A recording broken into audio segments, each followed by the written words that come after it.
Welcome to the Seven Figure Leaders podcast. This podcast was created to celebrate the success stories of seven-figure business owners, giving them a platform to share their insights and lessons learned in order to inspire other business owners. As well as that, it's an opportunity to build new connections. So if you're a seven-figure business owner or someone who works with seven-figure business owners and you're looking for introductions to potential stakeholders, strategic partners and clients, I'd love to hear from you or have you on as a guest and see if I can help make those connections for you. Just go to synergycfosolutions.co. That's synergycfosolutions.co and click podcast. And there you'll find the link to apply.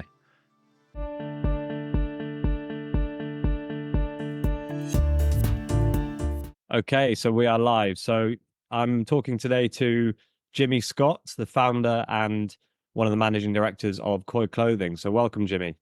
Thank you. Good to see you. Good to see you. So tell us a bit about kind of who you are and what Koy Clothing does. So my name is Jimmy. So Koy Clothing is a brand that I started with my brother 7 years ago now. So we were incorporated end of 2016. Although the idea of the brand was around before then. I grew up in Kenya. So I was born and raised in Africa, and that was the inspiration behind the brand and what we do. So to put it in short, we combine classic style, classic menswear mainly, with authentic African detail.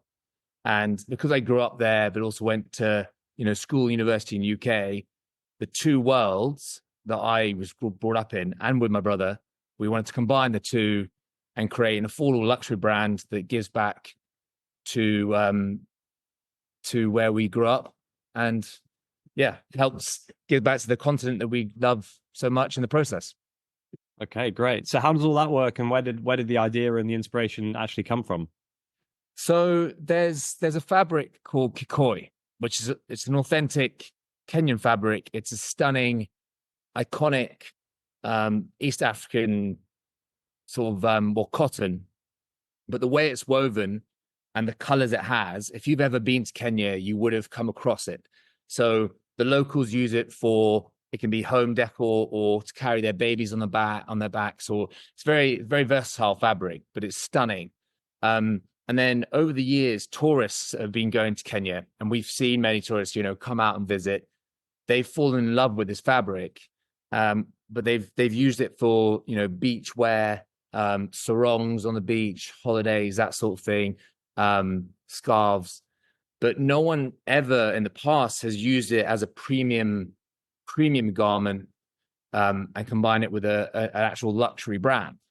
And we see so many brands come out to Kenya, or so many people come out to Kenya, and they take inspiration, but they do it in more of a curio shop, cheaper way, and at the same time don't recognize and value the inspiration that they get from Kenya and from Africa as a whole. So we saw a gap where we could actually use this fabric, but more for a premium luxury way, and share the beauty of Africa in that luxury way, rather than in a cheap way and not give back in the process. So that's sort of the idea. But my brother, so it's a family business, started with my brother. He's a chartered accountant, which really helps having a brother who can look at spreadsheets, because I'm not a spreadsheet man, and really understand the numbers. And I'm mainly the marketing, branding, design side of things. So together we're a good team, and obviously having a team is a good team is so important, right? Absolutely. It was lovely starting with my bro, and yeah, it's going quite well. So we're happy. Great. Well, I mean, it sounds like you're doing really well. And your revenue growth over the last few years has been tremendous. And obviously you started it, you said 2017. So starting it from zero in 2017, what have you, to go on an e-commerce clothing business to get it up to the level you're at now in such a short time is a tremendous achievement. So like, what have you faced along the way? What challenges, what roadblocks? And then, what do you think you've done that's actually got you to where you are now? The key things. Challenges. Wow. Obviously so many. Starting a business is, I never thought it would be as difficult as it has been. Obviously at the start, you need money. Obviously when you're doing a fashion brand, you need to buy stock up front before you sell it. So you need that upfront capital.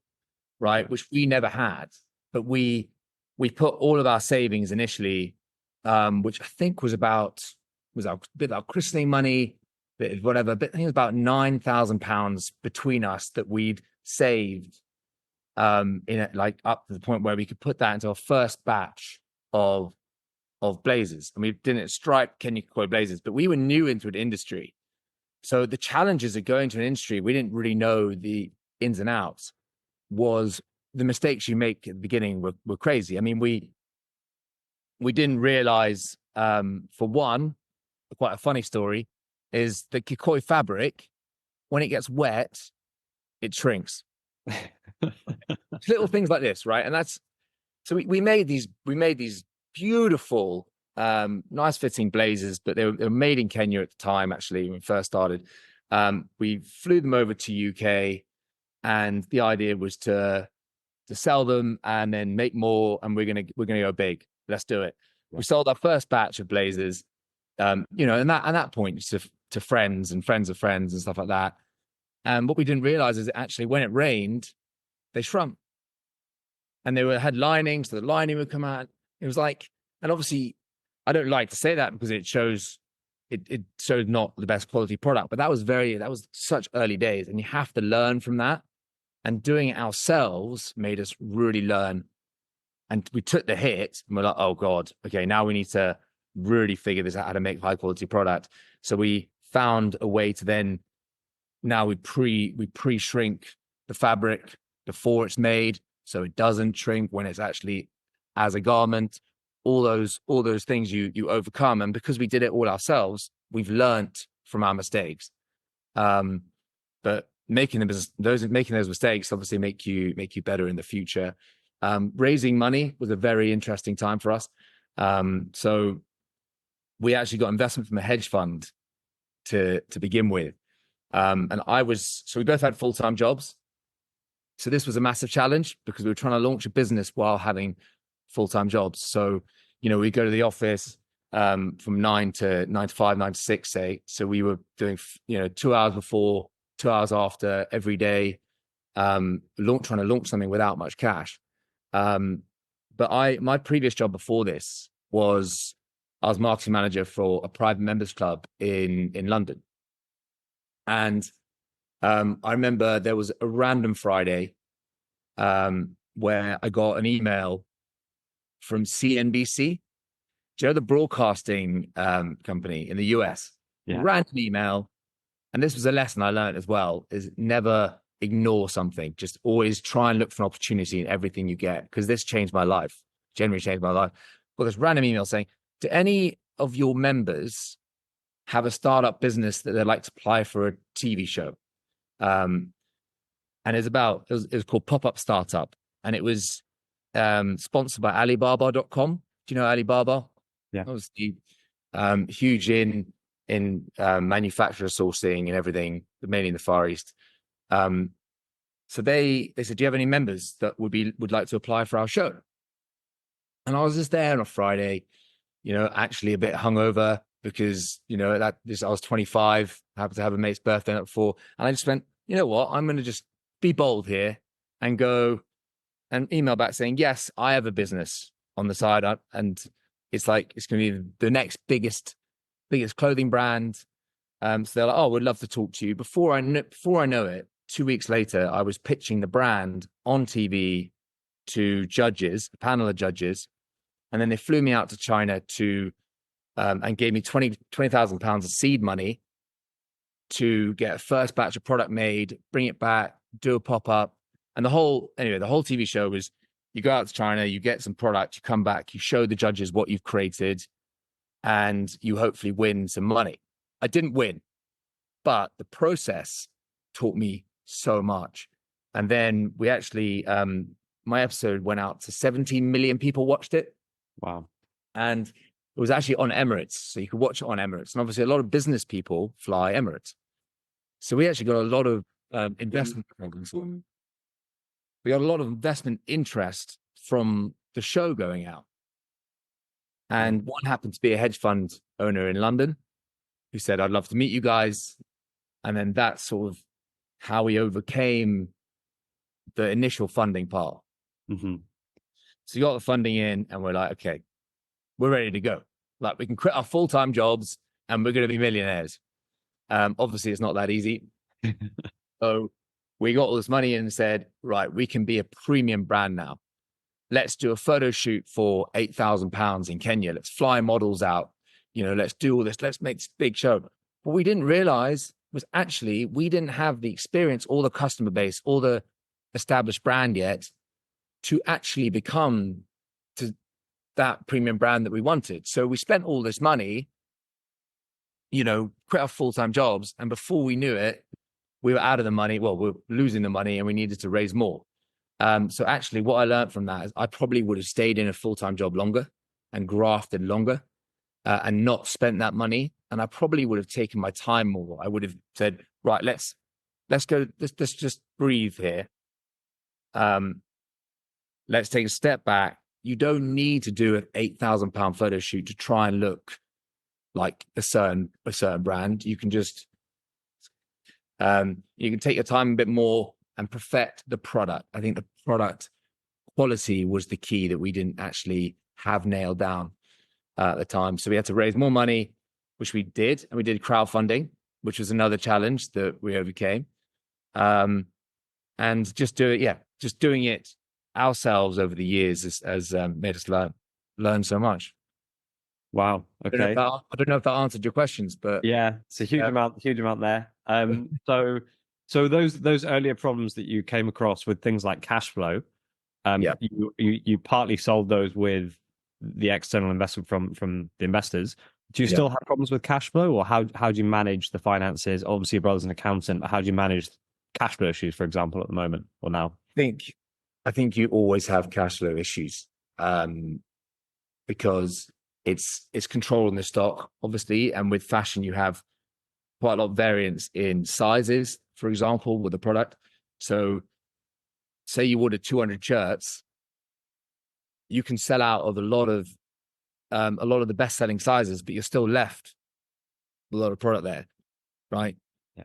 But you can't buy new product until you sell that product.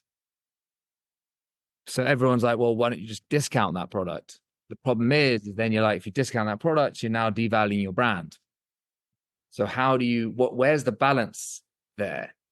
Because you can't just put it all on discount and then you're like, okay, fine, now I'm cash flow happy, buy new stock, but no one wants to buy my new stock at full price because they know they can get it discounted. Now my brand's being devalued.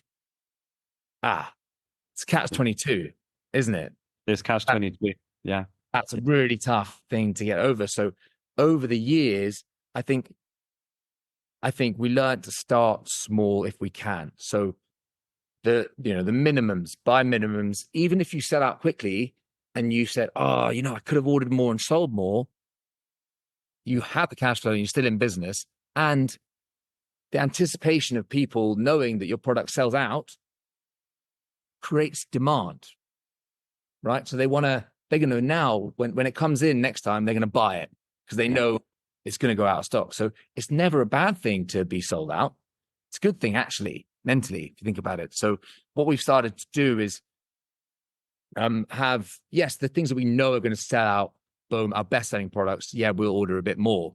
But when we launch a new product to control cash flow, we actually launch it in limited runs and try and just get it sold out as soon as possible. We'll even do pre-orders, for example. So we're launching a new product, we'll bang on about it 6 months in advance before it's launched, make sure we get orders in early, and then we launch it, sold out as quickly as possible. And then we don't have to worry about that cash flow issue. And then people want it, the demand's now risen. So next time it sells out faster and we control cash flow that way. Also data analysis. My brother loves data analysis. He's so good at that. So over the years, and that's again a challenge, right? Because you have to get to a certain point in business to have enough data to then look forward and be like, okay, we need to order this much because we know this much is going to sell. Yeah. Especially in the sizes you order. We now order a certain amount of larges and XLs because they're the best selling size compared to smalls and mediums, and 3XLs. So we've got that balance right now, which also really helps our cash flow. But at the start, You have no idea who your market is, what age they're going to be necessarily. You have an idea of what you want, but it's never going to be the case. You just have to go with the flow. Mm. So at the start, you just order equal sizes of pretty much everything, Yeah. but you're left with so many different sizes and you're left with a lot of product. Again, cash flow issue because you have to get rid of it before you buy more. Long story short, it's tough, the cash flow side. Yeah. And actually that cash flow piece is something that I talk about, with my clients or with my thought leadership pieces. It's a catch-22 that business owners face because they need cash to grow the business, but they can't grow the business until they generate more cash. So either you've got to get that cash from the business, or you've got to find someone else to give you the cash. Like in the case that you've done, you found those external investors early on to help you, give you a boost. But obviously, the whole way along, more cash would help. And it sounds like you've found some really good ways of dealing with it, like you just explained. Yeah, and also find the avenues, the revenue and avenues that are profitable from your marketing that are the safer options. So the way we see it is we've tried different things. We've tried online marketing, meta adverts. We've tried, spending money in some magazines or wherever, right? But you need to track where, the profitability of every marketing strategy you do. Like you have to know as best as you can, right, what profit you're making from that. And what we learned is we found events. We do these pop-up events at luxury British shows like Goodwood Revival, like Badminton Horse Trials. We do these events that we did for 3 years, probably loss making for the first 2 years, but we really saw in person the potential of these and also the loyal customer retention rate we get from them. That's also super important. It's not just the profit you make from that one sale, it's the lifetime value of that customer, right? And we found these events with people seeing our product in person, feeling the quality, trying it on. We felt they got a real good loyal customer base from early doors into our business. And when you get to a point where you know what your profit is going to be from your loyal customer base, and then you can spend profits on risking other avenues of marketing rather than spending losses and risking losses on those avenues, which we've done before, which obviously is not a good idea. That's when you can actually grow because you're, say, making a certain amount of profit from what you know is going well, like the events. They're profitable, right? You go to the events, so we're upping that events. The more profit we make from events, the more we can risk on meta ads or on big publications or whatever, big photo shoots, because we know we have that money to spend now. So that's how we've sort of overcome that cash flow problem. And also, we've been profitable 3 years now. And we have an investor that is, and I think this is really key as well to get over your cash flow problems, is that if you find someone that really believes in what you do and is passionate about what you do, then they will help you when the time comes, and you don't have to give away much more equity for it. So as long as they know that you're putting in the effort and you are making that profit and you're doing the right things. So we're lucky to have an investor that will give us interest-free cash loans, right? Which is so important. That's good. It's like debt funding, but with no interest. Yeah. So we've managed to get that, which is helps us. And we're always in a cash flow issue once a year. Yeah. Still, even at a profitable point. And it's very hard to overcome that. And it's all about the stock control. You know. So that's sort of some things I've learned, I guess. Great. And so you shared a lot of lessons learned then, but what would you share with listeners of this podcast, of anyone starting an e-commerce business, a clothing business, or just generally somebody who's looking to start their own business and grow their own business? Any additional things you'd like to share? Lessons learned?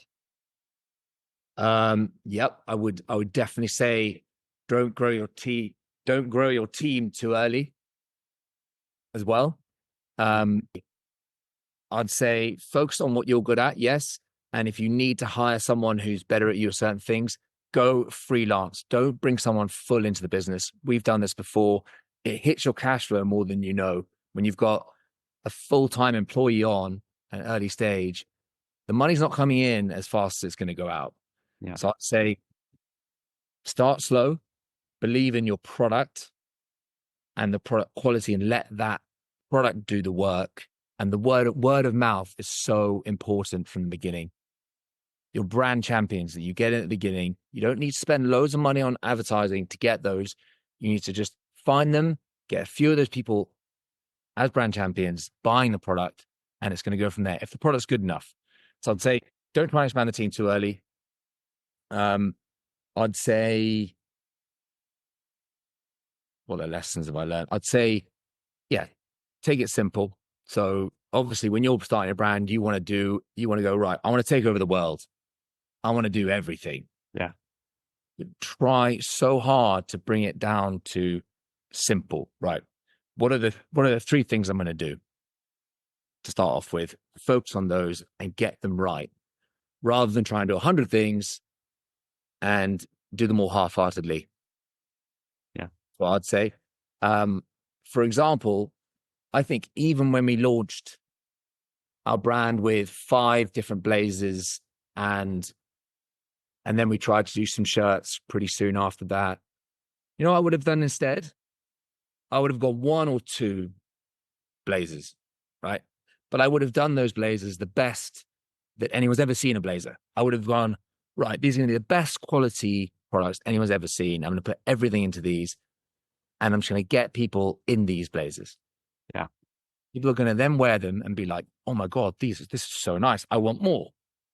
Rather than giving them more options that aren't as good. And then they try them and go, this is okay, but I can get it from other places. Yeah. You know? So that's what I would have changed at the beginning as well. Is really, really focusing on the simple things, but making them really, really, really good. So yeah. Perfect. And so what's next for Koy then? What are the growth plans?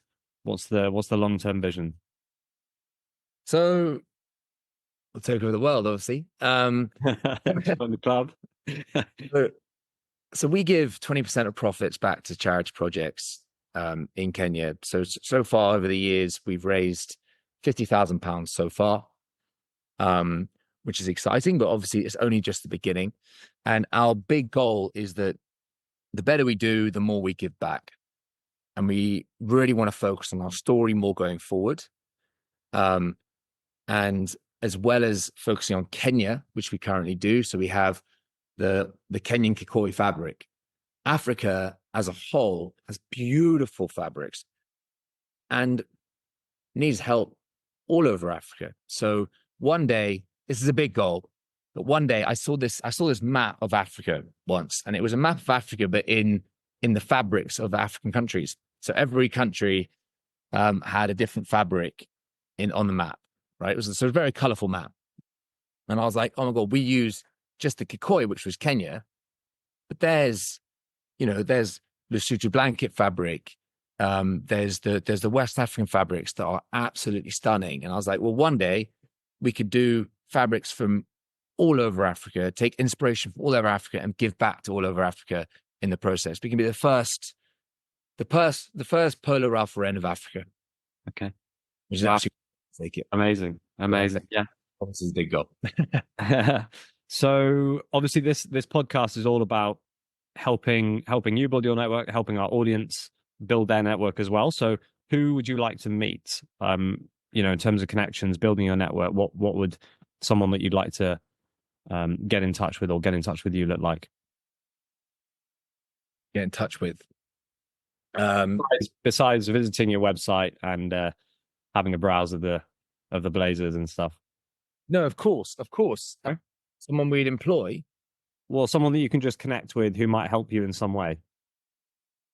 Someone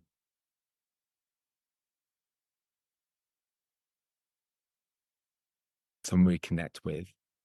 Someone who works. Okay. For example, we sell through John Lewis. Yeah. Right.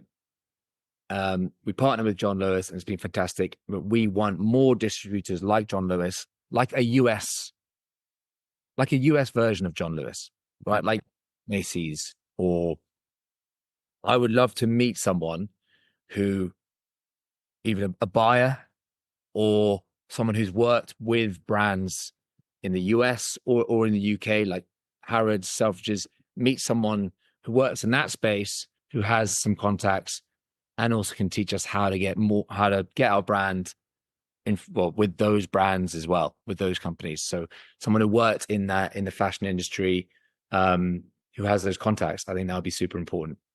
I hope that's answered the question. Does that answer the question? Yeah, that's perfect. That's perfect. That's one area we want to grow in. Okay, perfect. And so for anyone listening, anyone who meets what you just said, or anyone else who just wants to get in touch with you, how do they do that?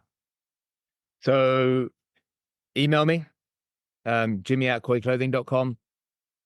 I still also run the Instagram. So just Koy Clothing on Instagram is a good place to get in touch with us. Or just, via our website. Contact us via our website. All comes to me. And I'm still running the customer service side of our business 7 years down the line. And some brands hire people to do that, but I think the way you deal with customers and your customer service is what's going to make or break you in the early stages.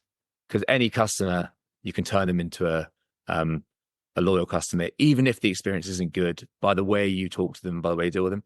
So I am the contact. So if you go onto the website and you email the website, not the website email, the contact's from there, it's me. So okay, straight. perfect. Yeah. So there'll be a link to the website, koyclothing.com. It'll be somewhere in the notes, but if not, koyclothing.com. Jimmy, pleasure to have you on. Thank you so much. And thanks for the insights and lessons learned that you shared with us today. Well, I hope it was helpful. And thanks so much for having me on. Thanks, Jimmy. Talk soon. Cheers. Speak soon. Bye. Thanks for listening. As I mentioned at the beginning of the episode, this podcast was created to celebrate the success stories of seven-figure business owners, giving them a platform to share their insights and lessons learned in order to inspire other business owners. As well as that, it's an opportunity to build new connections. So if you're a seven-figure business owner or someone who works with seven-figure business owners and you're looking for introductions to potential stakeholders, strategic partners and clients, I'd love to hear from you or have you on as a guest and see if I can help make those connections for you. Just go to synergycfosolutions.co. That's synergycfosolutions.co and click podcast. On that page, you'll find the link to apply.